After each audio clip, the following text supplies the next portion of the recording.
जो कि नीट 2025 में आया हुआ है और सारे लोग इसको बोल रहे हैं कि ये काफ़ी टफ था बच्चों के पॉइंट ऑफ व्यू से, तो ऐसा नहीं देना चाहिए था। लेकिन अगर आप इसको देखेंगे तो अगर आपने कैलकुलस का यूज़ किया तो डेफिनेटली आपको ये कॉम्प्लेक्स लगेगा और हो सकता है कि आप एग्जाम में इसको कर भी नहीं पाए। लेकिन अगर आप इसको डायमेंशन एनालिसिस से करते हैं तो ये विद इन ए मिनट इसका आंसर आ जाएगा। दोनों चीज़ डिस्कस करेंगे, वीडियो में लास्ट तक बने रहिएगा। पहले मैं बात करता हूँ जो है ना जेई वाले बच्चों के पॉइंट ऑफ व्यू से, थोड़ा सा ये पानी भरा हुआ है इसके अंदर, ये वाला एक पानी भरा हुआ है और सरफेस टेंशन के लिए है ना जो अपना वेसल होता है उसकी वाल पर थोड़ा सा पानी क्या चल रहा है ना, राइज कर रहा है। तो ये जो मेनिस्कस बन रहा है ना, ये वाला जो मेनिस्कस बन रहा है, तो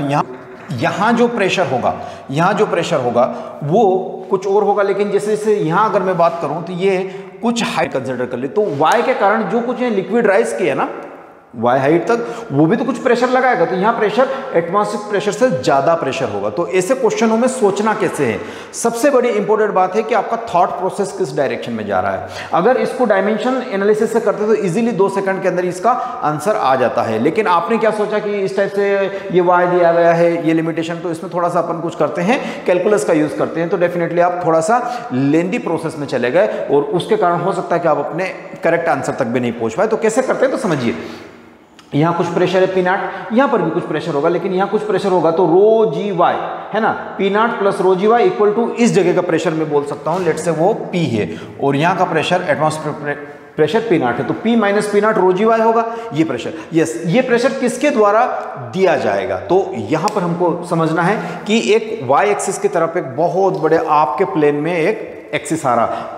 तो पानी इस साइड भरा हुआ है और एक पानी ऐसे भरा हुआ है। तो यहाँ से अगर मैं मान लो कि फॉर एन एग्जांपल इस जगह की बात करूँ तो ये जो इतना कर्व है, ये एक रेडियस बन रही होगी है ना, ये किसी न किसी एक सर्कल का या स्फीयर का हिस्सा होगा है ना। तो इसकी 2 प्रिंसिपल रेडियस होती है, एक तो ये जो इसकी रही होगी, लेट से ये मैंने R1 बोल दी है ना, और एक इस प्लेन में आपके प्लेन में आ रहा होगा, एक उसकी रेडियस रही होगी। तो वो यहाँ दिखाना मुश्किल है क्योंकि देखिएगा है ना, मैं बताता हूँ, तो एक तो ये रेडियस, ये एक स्फीयर फ्रेम हो रहा है, ये इसकी एक प्रिंसिपल रेडियस है, एक दूसरी इसके परपेंडिकुलर ऐसे है ना, ये आप ऐसे देखेंगे ऐसे परपेंडिकुलर। यानी कहने का अर्थ है कि अगर मैं इस जगह का प्रेशर लिखूं तो कैसे लिखा जाता है, प्रेशर डिफरेंस लिखा जाता है सरफेस टेंशन S और उसका 1/R1 प्लस 1/R2, ठीक है ना, 1/R1 प्लस 1/R2 ये प्रेशर। मतलब कहने का अर्थ है कि ऐसे एक स्फीयर बन रहा है और एक ऐसे स्फीयर बन रहा है, तो 2 की प्रिंसिपल रेडियस है। तो ये वाला जो R2 अगर मैं मानूं आपके प्लेन में आ रहा है perpendicular to the plane, perpendicular to the board का प्लेन है, उसके प्लेन के परपेंडिकुलर आ रहा बाहर की तरफ, अल्टीमेटली ऐसे मानिए इसको। तो R2 तो यहाँ पर जाएगा इन्फिनिटी की तरफ और R1 R ही बोल दीजिएगा आप, तो आपको यहाँ से है ना, आपको यहाँ से डेल्टा P यानी प्रेशर डिफरेंस मिल जाएगा कितना, S/R1R हो गया है ना, R1R हो गया। लेकिन बड़ा क्वेश्चन है कि ये R कहाँ से लाएंगे, बड़ा क्वेश्चन है कि ये R कहाँ से लाएगा। अगर R आ जाए तो मैं एक ही लाइन में मेरा आंसर लिख देता हूँ, कैसे, रो जी और वाई हाइट तो rho g Y, surface tension divided by R पर ये वाली जो R लिखूंगा कैसे मैं, यही ना सबसे बड़ा सवाल है, यही ना सबसे बड़ा सवाल। तो इसको लिखने के लिए थोड़ा सा अपन प्रोजेक्टाइल मोशन में चलते हैं। कहाँ पर, 11th में। प्रोजेक्टाइल मोशन में आपने देखा होगा कि वहाँ पर रेडियस ऑफ कर्वेचर लिखी जाती थी है ना, तो आप कहेंगे वहाँ तो ऐसे कहाँ लिखा जाता था, हाँ ऐसे नहीं लिखा जाता था, वहाँ 2 तरीके के अपने प्रोजेक्टाइल मोशन के अंदर रेडियस ऑफ कर्वेचर पड़ी हुई, एक तो हाईएस्ट पॉइंट पे या इनिशियल पॉइंट पे पूछे तो उसके कोऑर्डिनेट लेके हम कर लेते थे। लेकिन अगर आपको रेडियस ऑफ कर्वेचर में ऐसा दे दो y = 2x - x²/16, अब इसका रेडियस ऑफ कर्वेचर लिखिए किसी जनरल पॉइंट पर, कैसे लिखेंगे, आपके पास फार्मूला होना चाहिए। तो वो रेडियस ऑफ कर्वेचर का फार्मूला होता है 1 + dy/dx का होल स्क्वायर है ना, और इन सब की पावर आ जाती है 3/2 डिवाइडेड बाय d²y/dx², और इसका सिंपल मॉड लेना है, तो ये मैंने मॉड लगा दिया। ये वाली जो चीज़ आ रही है आपको ये ध्यान में रखना है, क्योंकि प्रोजेक्टाइल मोशन में अगर आपको रेडियस ऑफ कर्वेचर पता होगी, अगर आपने पढ़ा होगा या आपको पढ़ाया गया होगा, क्योंकि ये बहुत बेसिक से बेसिक लेक्चर में भी कवर होता है ना, तो अल्टीमेटली अगर किसी प्रोजेक्टाइल मोशन को अगर मैंने फेंका ऐसे है ना, और यहाँ की अगर मुझे रेडियस ऑफ कर्वेचर लिखनी है तो मान लो कि ये 2,3 है, सपोज किया मैंने 2,3, तो मुझे क्या करना पड़ेगा, इसका एक बार डिफरेंशिएशन करूंगा तो dy/dx मिलेगा, 2 बार डिफरेंशिएशन करूंगा तो कुछ वैल्यूज मुझे मिलेगी, उनको पुटअप करके मुझे निकालना होता है ना ये सारी चीजें। तो ये तो आपने बेसिक पढ़ा हुआ ना, तो इसी से इसको रिलेट करना है। तो रेडियस ऑफ कर्वेचर का ये वाला फॉर्मूला, कुछ लोग बोल रहे हैं कि ये है ना, ये नहीं पढ़ाया जाता है जेई वालों को और नीट वालों को, ऐसा नहीं है। अगर वाकई में है ना जेई वाले बच्चों को पढ़ाया जाता होगा, है ना, अगर वाकई में टीचिंग दी जा रही हो तो इसकी डिस्कशन होता है, ये है ना, इस पर सवाल भी आते हैं, और जो इंस्टीट्यूशंस के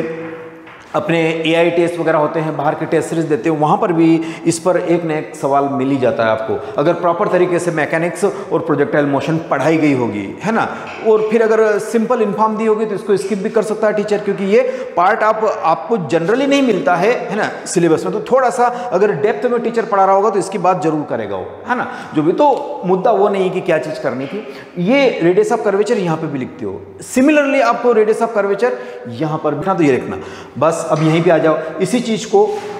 ये तो खैर कहाँ पढ़ना है आपको, प्रोजेक्टाइल मोशन पढ़ना। अब यहाँ पर मुझे dy/dx चाहिए, एक जनरल पॉइंट पे मान लो कि यहाँ का मुझे dy/dx, तो ये एक फ्लैट सरफेस, क्योंकि ये वाला एंगल बहुत छोटा है, कहा गया है ना, ये वाला एंगल कुछ अप्रोक्सीमेशंस दे रखे हैं आपको, इसका मतलब ये एंगल बहुत छोटा, मतलब ये लगभग आपके कैसी है, ये लगभग फ्लैट है ना, ये फ्लैट है, यानी इसका टेन थीटा क्या है, टेन थीटा क्या है, फ्लैट है, यानी dy/dx में क्या बोल सकता हूँ, करीब 0 के बराबर है। इसको मैं क्या कह सकता हूँ, 0 कह सकता हूँ। तो यहाँ से मुझे मिलती है 1/d²y/dx² कम आउट, और ये r मिला, लेकिन मुझे तो 1/r की वैल्यू चाहिए, तो इसी को यहीं तो gy s तो s ही रहेगा, 1/r की वैल्यू यहाँ से देखिए, ये r नीचे पहुँचा दीजिए और ये इस साइड ले लीजिए, तो ये आपके पास मिल जाएगा सिंपल d²y/dx², और ये वैल्यू मुझे निकालनी है d²y/dx², और ये आपके पास अल्टीमेटली क्या निकालना है, ये निकालना, तो ये ρg y और s जो था ये इसके अपान में चला गया, और इसको अगर आप कंक्लूड करके देखेंगे तो आपको बी ऑप्शन मिल जाएगा, बी ऑप्शन मिल जाएगा। लेकिन फिर भी